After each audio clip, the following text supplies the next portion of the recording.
Welcome all to my new video, Non-Interacting Particles, a case of central force motion. Coming to the first slide. Let us consider the case of two non-interacting particles, M1 and M2, and they move towards each other with velocities v1 and v2. Their paths are offset by the distance b as shown in the sketch. Let us investigate the equivalent one-body description of this system. ഇവിടെ നമുക്ക് ഈ പടത്തിൽ കാണാൻ സാധിക്കുന്നു രണ്ട് particles M1 and M2 എന്ന് പറയുന്ന particles. അവര് തമ്മിലുള്ള ദൂരം r ആണ്. വെലോസിറ്റി M1ൻ്റെത് v1 ആണ്, M2ൻ്റെത് v2 ആണ്. ഇവര് രണ്ടുപേരും മൂവ് ചെയ്യുന്ന ലൈൻ തമ്മിലുള്ള പെർപെൻഡിക്കുലർ ഡിസ്റ്റൻസ് b ആണ്. നമുക്ക് ഇവരുടെ മോഷനെ കുറിച്ച് നമുക്ക് അനലൈസ് ചെയ്യാം. But the velocity difference, that means velocity of the first body with respect to the second body. So it is normally found by subtracting the first velocity minus second velocity. So here the relative velocity is given by r1 dash minus r2 dash, which is nothing but v1 minus v2. v0 is constant since v1 and v2 are constant. Here the two particles are moving with the constant velocities. Therefore if you subtract two constants, you will get another constant. Therefore, the relative velocity is 0. The energy of the system relative to the center of mass is given by the energy of the system is given by half mu v0 square, that is the relative velocity square, plus u of r. Suppose if r is 0, that is for non-interacting particles, there is no potential energy or there is no force acting between the two particles. So the potential energy is 0, so the only total energy is half mu v0 square. Next slide. The effective potential. In order to draw the energy diagram, we need to find the effective potential.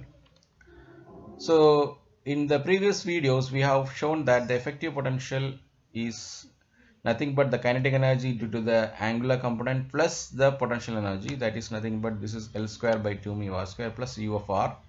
In this case, u of r is 0, so L square by 2 mu r square is effective potential, and then we are going to find the total energy.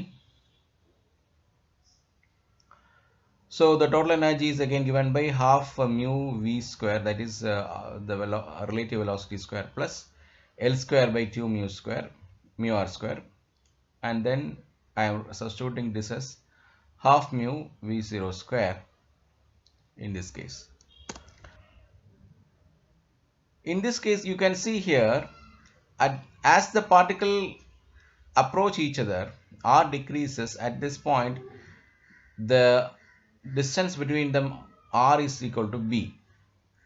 So in this case, the relative velocity is 0 because r is a constant in this case, because b is a constant, because all the time b is constant.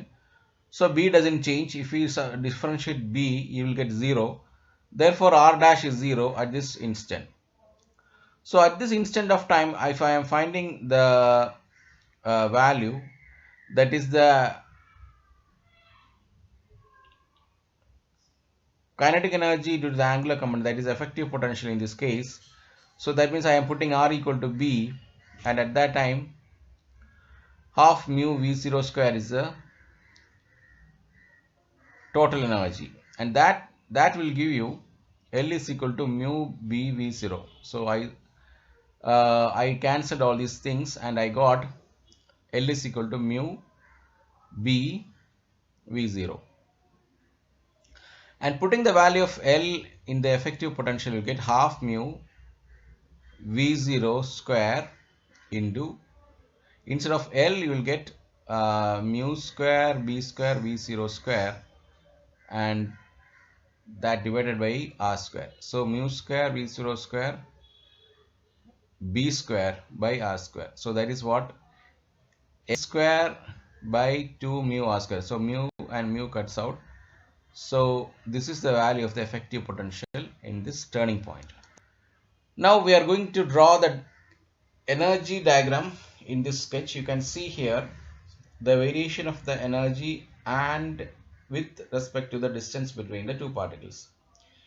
At this point, the r is very large. That means the distance between the two particles is very large. At that time, the particle having kinetic energy, this is constant because all the time the kinetic energy is constant because of the relative velocity is constant.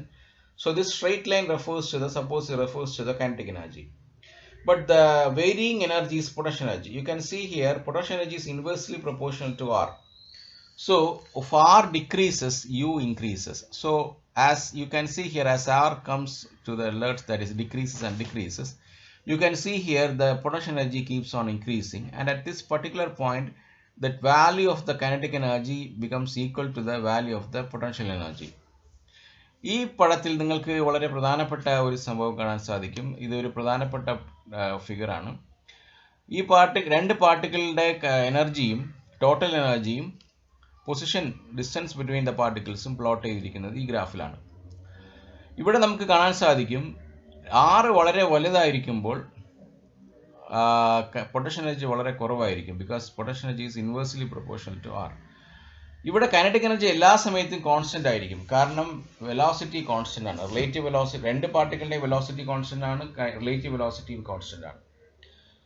പക്ഷേ ഈ r കുറയുന്നതിനനുസരിച്ച് u കൂടുകയും ചെയ്യും. അങ്ങനെ കൂടി കൂടി ഒരു particular rൽ എത്തുമ്പോൾ potential എനർജിയും കൈനറ്റിക് എനർജിയും ഈക്വൽ ആവുകയും ഈ പോയിന്റിൽ എത്തുന്ന സമയത്ത് എന്ത് സംഭവിക്കും? ഈ പോയിന്റിന് വീണ്ടും r കുറയാൻ തുടങ്ങുകയാണെങ്കിൽ potential energy overtakes kinetic energy. Kinetic എനർജിയെക്കാളും എന്ത് സംഭവിക്കും? പൊട്ടൻഷ്യൽ എനർജി കൂടുതലാകാൻ തുടങ്ങും.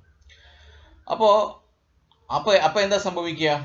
k is never negative, so that the motion is restricted to the regions where E minus U effective is 0. Kinetic എനർജിയുടെ വാല്യൂ നമ്മൾ നോക്കുമ്പോൾ ടോട്ടൽ എനർജി മൈനസ് എന്താണ്?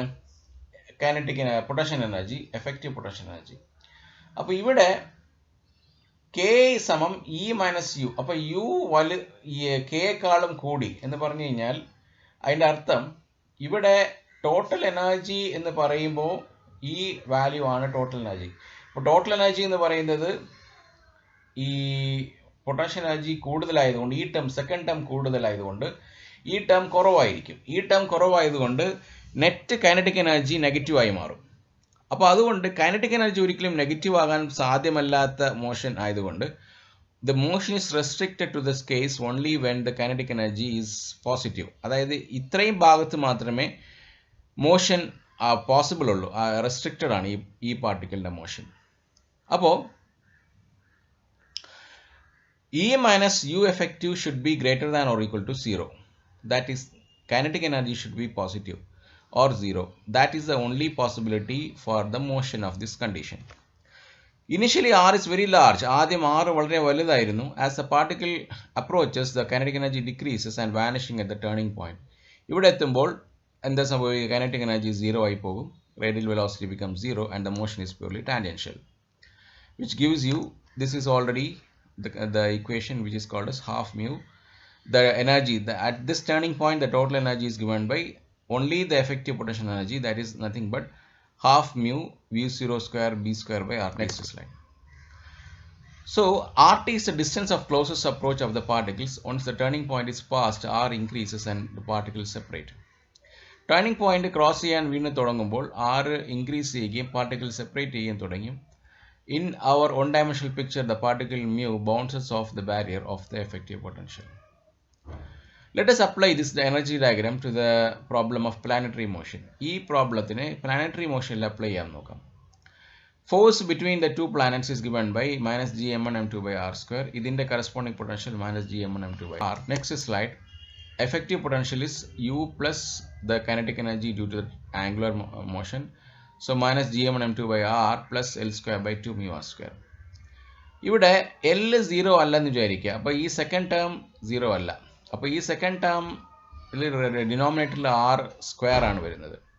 അപ്പോൾ r ചെറുതാണെങ്കിൽ this term is greater than the first term. So when r is smaller, the second term is more than the first term. So the net term is positive. So that means this is the repulsive that means when the force is when the total potential is positive, that will provide the attractive dominates at small r, whereas the attractive gravitational force dominates at large r. When r is very large, this is very large, that means this term becomes smaller, and the negative, since there is a negative value, this term will now dominate. When r is very large, this terms will become very smaller, and this negative term will dominate, and the force is attractive, and that is attractive gravitational potential. So at small r, the repulsive centrifugal potential will dominate. So the drawing shows the energy diagram with various values of total energy. The kinetic energy. അപ്പോൾ ഈ പല cases നമുക്ക് ഇവിടെ കാണാൻ സാധിക്കും. Total energy, the പല values, kinetic energy of the radial motion is k is equal to E minus U, and the motion is restricted to regions when k is greater than 0. ഇവിടെ നമുക്ക് പല കേസുകൾ, case 1 എന്ന് പറയുന്നത് E greater than 0. E greater than 0 എന്ന് പറയുമ്പോൾ ഈ പറയുന്ന ഡോട്ടഡ് പോയിന്റ് ആണ് E greater than 0. അതായത് കൈനറ്റിക് എനർജി ഈ കോൺസ്റ്റന്റ് ആണ്, കൈനറ്റിക് എനർജി കോൺസ്റ്റന്റ് ആണ്, total energy greater than 0 positive ആണ്. സെക്കൻഡ് കേസ് എന്ന് പറയുന്നത് E is equal to 0. E is equal to 0 എന്ന് പറയുമ്പോൾ that means the total energy is 0. That means the effective potential is this is the effective potential, and that is constant. And E less than 0, this is the case 3. When E is less than 0, that means it is a bounded case where the value of E, that means kinetic energy, is positive in this case. And case 4, E is equal to E minimum, that means it is not only bounded but it's constantly moving in a circular motion in a constant path. So the first case, E greater than 0, that means it is an unbounded case. Then R is very large. That means the R is very large means at that, but must exceed a particular minimum. That means it should be, if L is not equal to 0, R should be very, very larger, and they are very far apart, and the particles are kept apart by the centrifugal barrier. അവിടെ gravitational പൊട്ടൻഷ്യലിനേക്കാളും വലിയ ഒരു force contribution ആണ് centrifugal ആയിട്ട് act ചെയ്യുന്നത്. അപ്പോൾ വളരെയധികം ദൂരത്തിൽ അത് പാർട്ടിക്കിൾ സെപ്പറേറ്റ് ചെയ്യുന്നതായിട്ട് കാണാൻ സാധിക്കും. E is equal to 0. This quadratically is similar to the case 1, but on the boundary between unbounded and bounded motion. ഈ ഫസ്റ്റ് കേസ് അൺബൗണ്ടഡ് ആണ്, തേർഡ് കേസ് ബൗണ്ടഡ് ആണ്. ഇത് രണ്ടിലും ഇടയ്ക്കിലുള്ള ബൗണ്ടറി ആണ് E is equal to 0. E is less than 0, the motion is bounded. ഈ കേസിൽ R smaller ആണ്. അവിടെ attractive gravitational potential is dominate ചെയ്യുന്നതായിരിക്കും സെൻട്രിഫ്യൂഗൽ അട്രാക്ഷൻ റിപ്പൾസീവിനേക്കാളും. ഗ്രാവിറ്റേഷണൽ അട്രാക്ഷൻ ബോണ്ടി ഡോമിനേറ്റ് ചെയ്യുന്നതുകൊണ്ട് E ലെസ് ദാൻ 0 എന്ന് പറയുന്ന കേസാണ് ഉണ്ടാകുന്നത്. സ്മോൾ ആറിലാണ് ഇത് സംഭവിക്കുക. നാലാമത്തെ case, the fourth case is E is equal to E minimum. Here in this case R is restricted to only one value. ഒരൊറ്റ വാല്യൂ മാത്രമേ R ഉണ്ടാവുകയുള്ളൂ. The particle stays at a constant distance at all the time. എല്ലാ സമയത്തും particle തമ്മിലുള്ള ദൂരം ഒരേ value ആയിരിക്കും, അത് റൊട്ടേറ്റ് ചെയ്തുകൊണ്ടിരിക്കും. അതാണ് ഫോർത്ത് കേസ്.